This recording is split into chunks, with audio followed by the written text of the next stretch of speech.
Okay, so hi everyone, thank you for joining. We will start the webinar. Please be aware, at the end of the session, we will open up for Q&A. So if you have any questions, you can write them in at the Q&A widget at the bottom of your screen. So Hanan, please begin. Thank you, Noah. Hi everybody and welcome to the DOCK webinar. This is now the third session out of a 4 sessions webinar series that we started a few weeks back.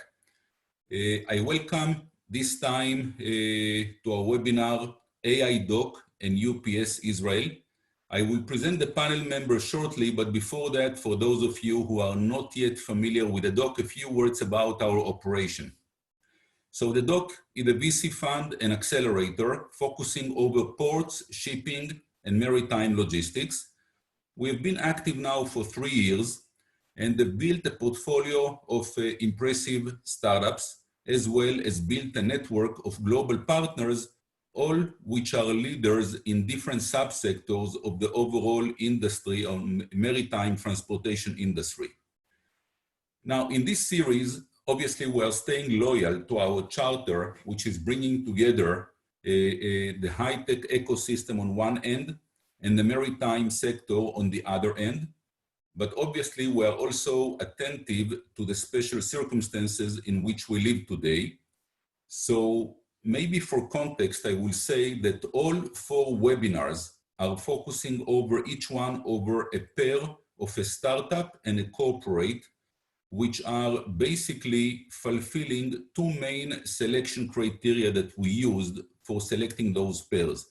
One was the existence of a real need in the market for the solution, a need that may have existed all along, but was amplified with the recent events and COVID activities.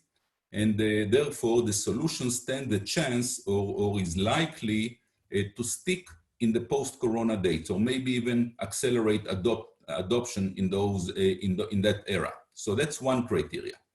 The second criteria was that we were looking for actual implementations made by that startup with the corporate. Not plans for the future, not slides or designs, but an actual implementation. So these are the 2 criteria. In the past 2 sessions, we hosted in the first one, 2 weeks back, Zim and Wave, and they were discussing innovation in the electronic trade documents area. Last week, we hosted Liberty Global and the Orca AI, addressing intelligent visual navigation technology and remote fleet management. Now, you are welcome to listen to recordings, but I'd like to share with you the main takeaways, as I do always, from the last session. So first of all, the first one was that bridge automation is a game changer in ship's navigation, and this enhances the capabilities of the master and the crew alike. The second was that Liberty Global deemed as essential business during the COVID-19 period, the shipping industry in general is forced to look at and evaluate new technologies in order to keep ship-to-shore cohesion and maintain alignment between the 2. The third observation or key takeaway was that transparency, alignment of vision, and effective feedback loop are all essential for successful corporate startup collaboration. And the last one was that cases of pushback do exist, of new technology do exist every day and everywhere. However, it is collaboration between different stakeholders that eventually will move those naysayers and make them believers in the direction. We will introduce now the panel members, and we will hold a 25 to 30 minute session, following which we are going to open it up to Q&A, and I encourage the audience to use the Q&A feature here and start sending such as we go through the session. So, our guests today are Shai Gutman, VP of Technology and Innovation for UPS Israel, and Eddie Galantzan, who is the founder and CEO of AiDock. And Shai and Eddie, I'd like first to ask you to provide the audience with an overview of your background, current role with the organization, and any other details you'd like to provide about yourselves. And Shai, why won't you go first? So, good afternoon, everyone. My name is Shai Gutman, VP Innovation and Technology at OPSI. We are the authorized service contractor for UPS in Israel. I have 20 years of experience in senior positions in global and local companies, specializing in building innovation strategy in the field of global supply chain. 2 years ago, I have established here in UPS in Israel our innovation hub in order to follow the needs of our market. Rapid business growth, high operation cost, and shortening the last mile process. Basically, those are the main reasons why we are working in an innovative environment. I think that I can say that in my experience, the best way to bring innovation and in parallel was to create a new entity that is dedicated to achieving this goal. But before I'm starting, just wanted to say thanks to our host from theDOCK for the opportunity to share some practical experience and main guidelines in corporate innovation. Thank you, Shai, and definitely your organization is key in the logistic and the supply chain. And personally, I believe that your area of focus, technology and innovation, are critical to driving that joint innovation we'll be talking today to drive that forward. So thank you for that. And Eddie, please introduce yourself. Thank you. I want to start with thanking theDOCK to giving me the opportunity to talk here. My name is Eddie Galanzan. I am the CEO and founder of AiDock. I am a software engineer, and in the 20 years, I have been consulting to companies on how to improve their business using technology, especially the internet. Before this, I was the CEO of Exter International Trading, which was a daughter company of CDM Consultant. We provide turnkey projects to handle import and export. This job was my first introduction to the supply chain and custom and its difficulties. 3 years ago, I came up with an idea to make a disruption in the custom clearance process after I found myself consulting to some company that was working in this field. I soon realized that the difficulties this company encountered were a global problem with no solutions. I believe that I will continue on the problem after. Definitely. And one more thing I'll say, Eddie, for the audience, we have known each other for quite some time, and I will describe both you and the organization as definitely unconventional. Unconventional in the way you are looking at the product, at the problem solving, at go-to-market, fundraising, what have you. And in a way, this is actually the spirit of any entrepreneur, so definitely unconventional. All right, so let's move forward. And let's start with what first. Let's talk about the need in the market. And Shai, you represent an organization that actually represents to us the market. And I'd like to start by asking you, what is the need actually? What is the pain that warranted a solution that we will be discussing today, such as AiDock solution? If you can elaborate a bit on that. So, I'll be more than happy to share. Yes, and while you do that, I'll also say that Shai asked to have an opportunity to present in few slides the operation before addressing the need. So please, Shai, go ahead. Okay, so can you see my screen? Yes. Okay, so once again, hi everyone. So basically, before we are starting, nice meeting you. It's like a challenge to talk to people who don't see them, basically. A few words about us, okay? So we have been working for UPS as an authorized service contractor for the past 25 years. Okay, so as you can see, we have 4 major business units, and it's important to our discussion because just screen them, okay? At the freight area, we are doing everything: air, ocean, drops, special services, etc. Courier, which is our main business, from expedited domestic, okay, etc. A TPL and custom brokerage. So basically, when you're seeing those 4 lines of business, I can definitely say that we are experiencing a wide range of challenges across them. We have a very wide angle about most of the industry needs and pains, because we are doing it in one place.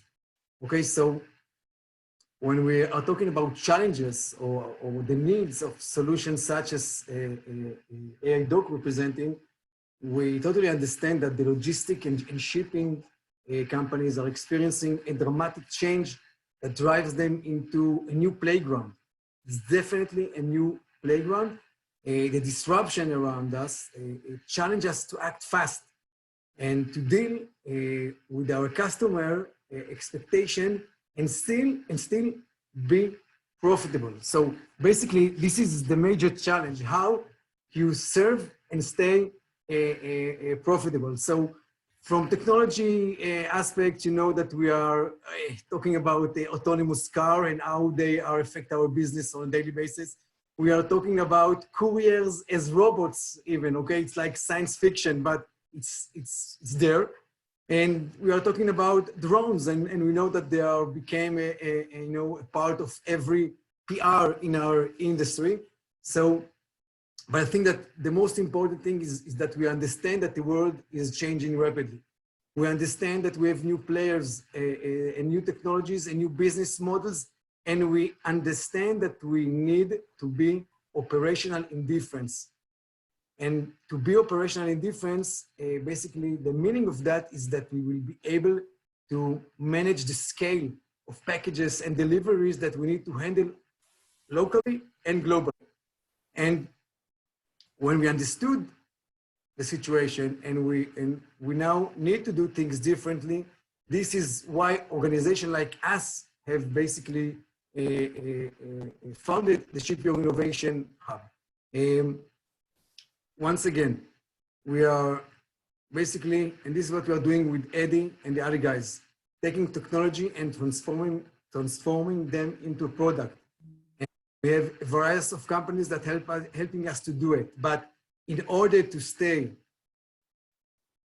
okay, in different from the operational point of view, this is where the guys from AiDock came to help us, because one of the bottlenecks, the major bottlenecks that we are experiencing is the classification area, because at the end of the day, we are manufacturing, we are shipping, and then there is the part of handling the package from the custom aspect.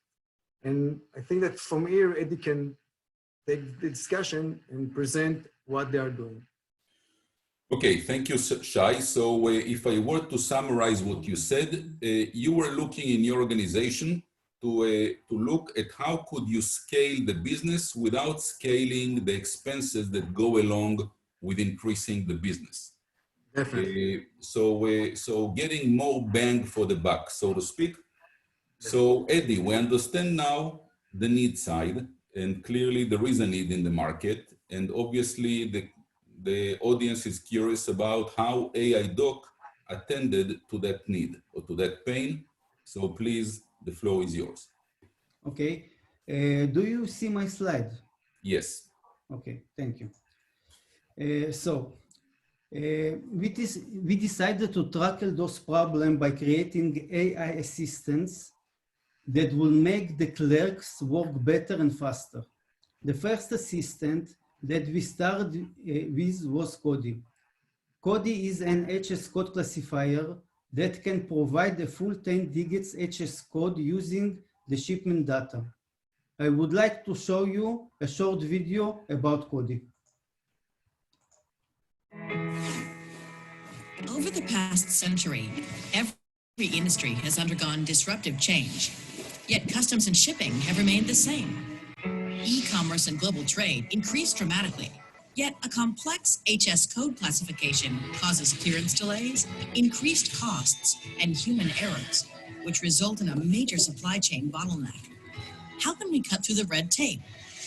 Meet Cody, an HS code classifier powered by artificial intelligence, providing 12,000 HS codes per minute at 95% accuracy rate, working 24/7 and progressively improving over time. How do you work with Cody? All you need to do is upload the shipment data file. Once Cody has all the data, it provides the most accurate HS code according to local customs book, processing thousands of items per minute. What are the benefits?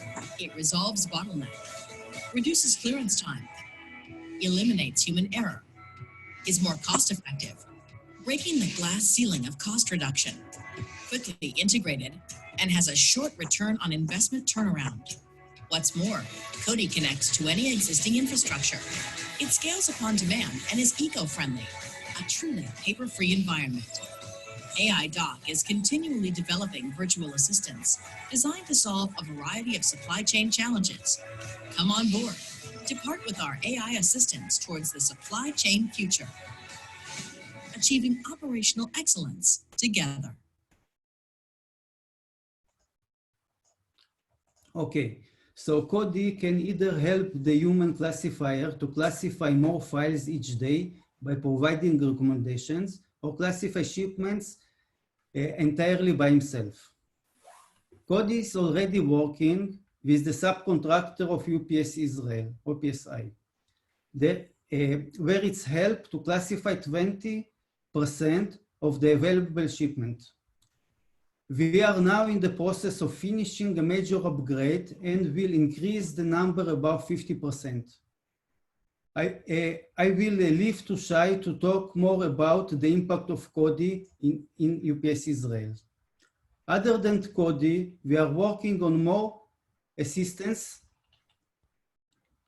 that come into play at different stages of the custom clearance process. First, we have Hemi, which helps to the secretary by identifying shipment with missing documents and data and sending an alert to the customer automatically, so no time will be wasted. Then we have Bailey, which automatically extracts data from the documents and type it into the ERP system, meaning that the clerks need to just quickly verify it. Finally, we have Darren, which goes over the customers and verifying that the entire custom files is ready for filling, saving costly mistakes in advance. Right now, AiDock is focusing on providing AI assistance for the all custom clearance process. But our goal is to provide AI assistance for all clerks in the supply chain industry. Thank you. Okay, thank you, Eddie. And clearly, some of the automation you presented is automating what might be viewed as repetitive tasks, but also some of the automation is actually replacing for expert advice, such as the HS code, which I'm sure requires some deep algorithms in order to provide for that. The question I have for you, Eddie, though, is obviously the buzz of the day today. The buzz of the day are terms such as social distancing and working from home, all those different things which were inflicted on us as a result of the coronavirus circumstances. And my question to you is, what message does that automation bear in this context? If you could provide me and the audience with your view and observations on that. Thank you, Hanan. In times of crisis, we have two types of companies. Ones that experience almost no business at all, and ones that have a large spikes in the demand of their services. However, such crisis as happening right now can impose limitation on the working force that may prevent the company to provide good service. Using our assistance, the company can still operate with a minimal working force that will still provide the same quality of service. On the other hand, it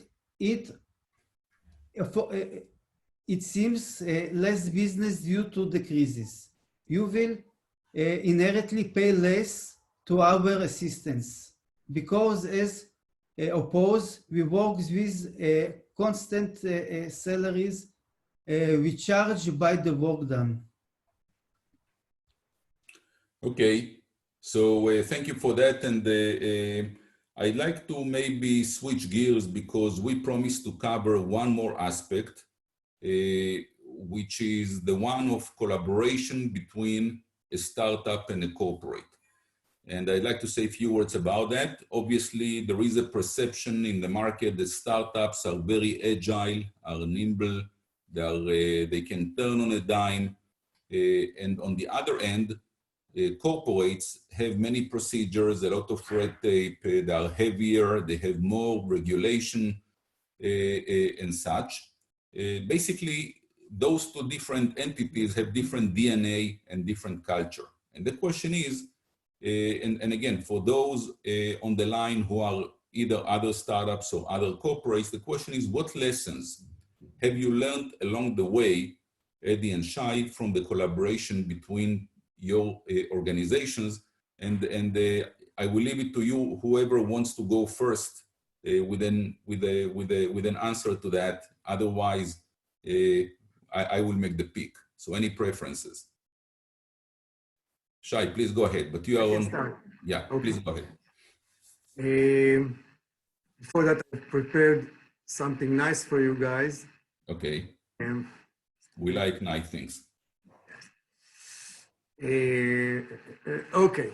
So basically, it's like 4 insight on corporate innovation, but at the end of the day, it's like my 2 cents. Okay, it's very simple. I'm starting with the impact. As a corporate, don't do innovation for the sake of innovation. You are doing that only if you can create some impact on the bottom line. Remember, we say the economy of scale, the mass production, to be in difference from the operational perspective. Take those who will help you automate a process in your organization. So impact is the first. Second, it would be the risk management. Everybody must know that when you are starting to work with a startup, a lot of things can happen along the way. You know, we have a joke here in Israel that when you are starting to work with a startup, it's like jumping into a pool without knowing if there is water inside. Okay, this is my CEO always saying to me, beware. So it's a risk management process, okay? And you have to know that failure is an option. Failure is an option, and we are learning from the failures, and we are advancing, working with Eddie and his team, okay? We've started a few months ago. We've started with Cody version 1, sorry, and now we are going to Cody 2, and we are, you know, between those 2 phases, we learned a lot, we failed a lot, and we are succeeding a lot, and this is why we are going to be at the higher percent that Eddie has mentioned before, and it will happen. But failure is an option. Another important thing is this is the third, it's the organizational champion, who is your team, okay? So my team is my CEO, my board of directors, my business partner from the organization, and Eddie can tell you that the guys who is basically working with him on a daily basis will be the guys from the classification department, from the operation. They are the one who basically Eddie is creating the technology for, okay?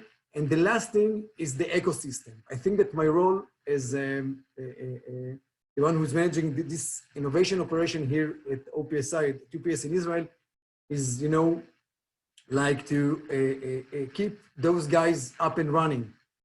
Because I'm going to say something a little bit, I hope that I won't be regretting on that, but organization doesn't like innovation, okay? It's like, you know, there is a conflict between them. Everybody likes to talk about it, and it's a nice, you know, topic for a Friday evening. But at the end of the day, when you need to invest time in startup and in innovation, it's hard for organization to work with. This is why you need to create for them some kind of an ecosystem that will help them work, help them deliver.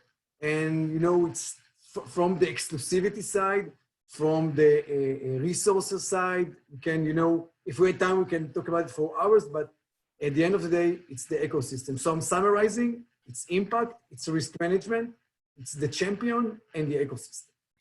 Thank you. So Eddie, before we switch to you, Shai, out of curiosity, at any given point in time, do you have your main innovation project, just one running, or do you have maybe more than one in parallel? Can you give us an idea about that? Okay, so basically what we are doing, as I was showing at the beginning, I show you the line of business, okay? And when I was talking about working in parallel, this is exactly related to your question, because at the end of the day, we need to work fast. We say that we are in a new playground. We need to work fast. The entity of shipyard innovation enables me basically to take out of those 4 business units my champion in the TPL, in the courier, in the freight, in the custom brokerage, to work with a startup from our arena together on a global or on a local pain. And in this way, we're trying to make the change in our organization and work in parallel, because if we will work, one by one, it will take us a lot of time. And I was saying, you are failing sometimes. So trying to work in parallel, like I was saying, it's, I guess, the best effective way for us at each business unit. And the impact is obviously doubled or tripled. Okay, great, thanks. So Eddie, it seems like you have here a good partner who is very forthcoming, so it must be easy, like a walk in the park, but maybe it isn't that easy. So why won't you give us your perspective to that? You are mute. Okay, now everybody hear me? Yes.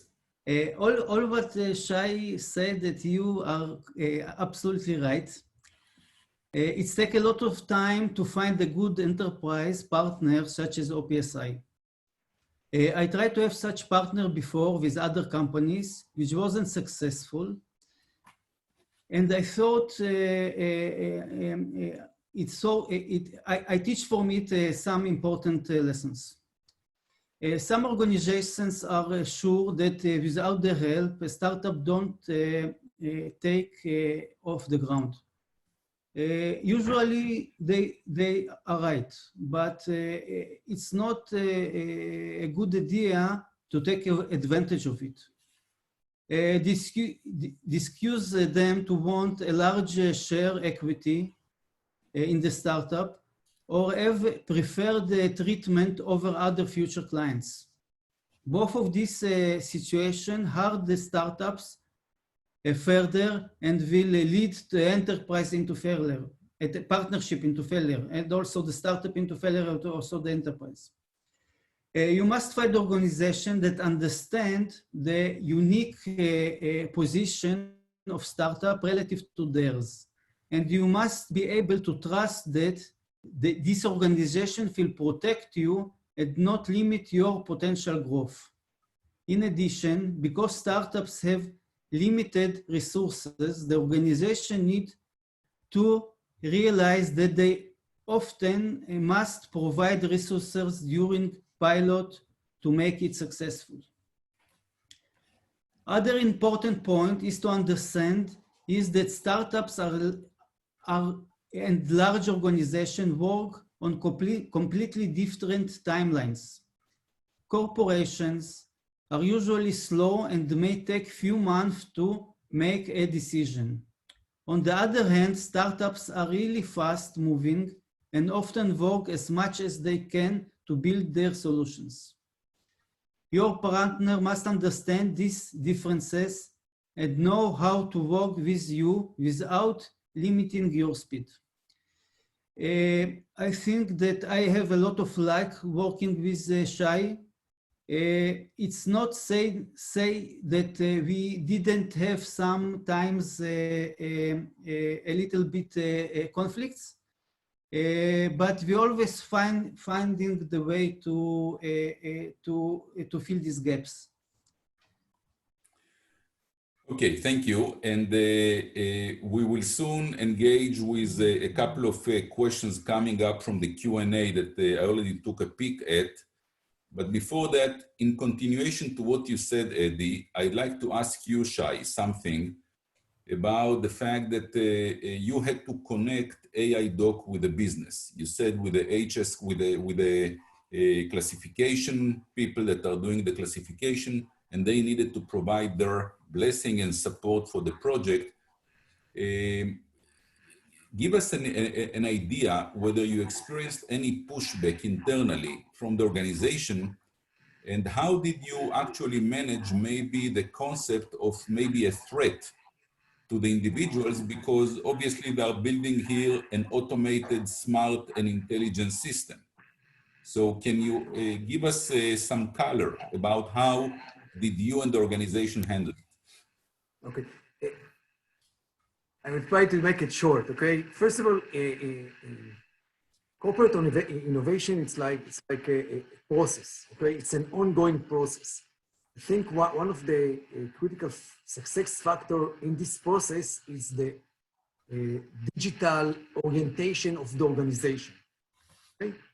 Did you prepare, when you are coming to do this process, you need to ask yourself, did I prepare my organization to adopt new technology?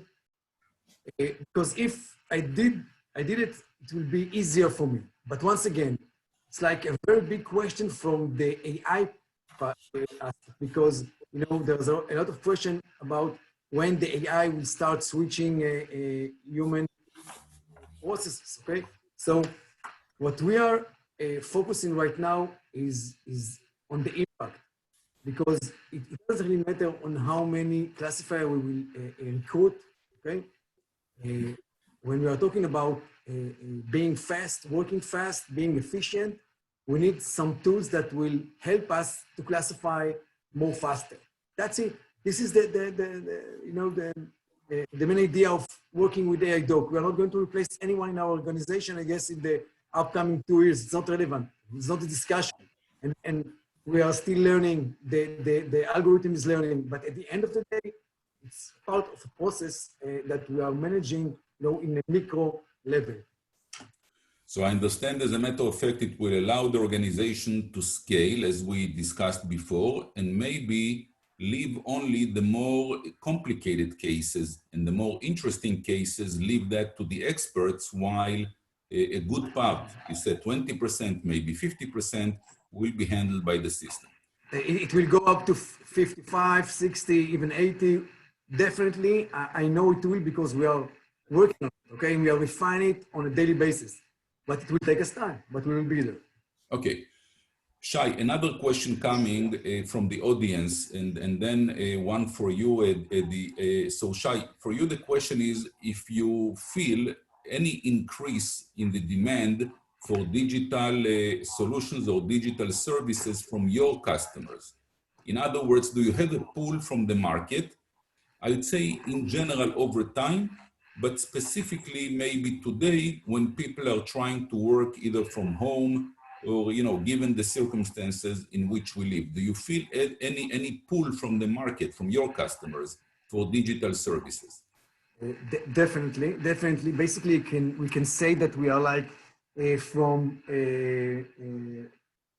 the market side, we are feeling like we are 5 years ahead. We are like, what we are doing in the past 1.5 months is only, shaping and refining our digital services, especially our self-service platform, okay, together with the RPA projects, with the robotic process automation project, because we need to, tackle them in both ways, from what the customer is experiencing in this end, and from the other side, from the operational issues. But once again, you can see people are at home. People need to feel that they are experiencing. I must say something that, I'm always using it. The Amazon effect did only good to all of us, because we are like, connecting with the market, with what a customer really needs, okay? they are buying the experience. They want it yesterday, they want transparency, they want everything. And we still need to be profitable. And in order to do so, we need to be on the cutting edge technology, processes, and of course, with digital orientation that are very high from the organization side. Okay, so a question for you, Eddie, and thank you, Shai. By the way, I will also encourage you to think about maybe one or two concluding sentences or statements if you want to make at the end. But Eddie, the question to you would be the following. There is a question here about the onboarding services. How long does it take to onboard your solution? Maybe I will say some of my words. Obviously, like any other artificial intelligence, AI-based solution, your solution requires a learning phase, and learning phase may take long time. And in today's market, everybody is looking for instant ROI, instant going live, production, and all that. So what can you say, what can you tell us about the onboarding process for AiDock solution? Thank you, Hanan. I want to start with saying that today it's much faster that the process that is take us with UPS. So first we will do a short POC. POC, it's a proof of concept. If okay, the client will send us some data, and after only 1 week we will show him on Zoom, because now we cannot meet, a live demonstration in real time how we can classify his products. After this only 1 week, he can see what we can provide him. And if he wants to continue work with us, we will open to him a connection to a REST API. REST API is an interface that computers can talk one with the other. The client can start working with code immediately after a short implementation. It can take only a few days. It's depend on his IT guys. In the future, it's not in the far future, in the short future, we will open also an interface on web that each company, even if she don't have IT or even platform to connect to, they can log in, they can open them account, log in, and work with our platform with a decision of 10 minutes. So I think it's quite easy to work with us. Okay, so thank you for providing some more color on this onboarding process. I will summarize again what we heard here and put it in the overall context that I started with, and then, as I said, I will allow for 1 or 2 sentences to conclude on each, whoever will be interested in that. So again, to the audience, we looked here into automation of a certain part of the supply chain, of the overall supply chain. And it definitely seems, Eddie, that you picked up, Eddie and Shai, you picked up one of the most complex areas, which are the HS code classification. And you attack that point, which is more complex than other parts, but also therefore has more value to whoever is using it. And you have some plans, Eddie, to also span across other activities of the supply chain, which makes sense as well. So we understood that, we got some idea about the corporate startup collaboration, and we also understood what role a solution such as Cody and AiDock in general could provide for what is likely to become the new normal of the post-corona era. And we appreciate very much the insight that you have shared with us on that. With that, again, I'd like to offer, if you want to state anything, Eddie, Shai, just to conclude the session. Or if you believe we have covered it all, that's okay as well. No. I wanted to go without my another last tip for today. Again, I prepared something nice for you guys. I must do it like that. Just a minute. I will share the screen. Okay. So if I'm summarizing this process, at the end of the day, I think that what we all must do is just, to dare. Okay, because once again, I can see my colleague, I can see a lot of people from the industry that are just, are afraid to take the next step to dare on the situation today. Okay, we need to always to ask the asking why we are doing that, who can help us do things better. And I've been working for UPS in Israel for the past 8 years, and I must say that when I'm speaking with the guys from outside, those startups, those new kids on the block, Sean Glanzan, okay? We met him when he was 17 years old, developing the algorithm in his garage, okay? And you're 16. A 17 years old boy, and now you are putting a major strategy on him. This is daring, okay? And this is, I think, what an organization like us must do, because this is the way to stay relevant in our arena the next couple of years. That's it. Okay, thank you, Shai. I will deviate from the protocol, even though these were concluding comments.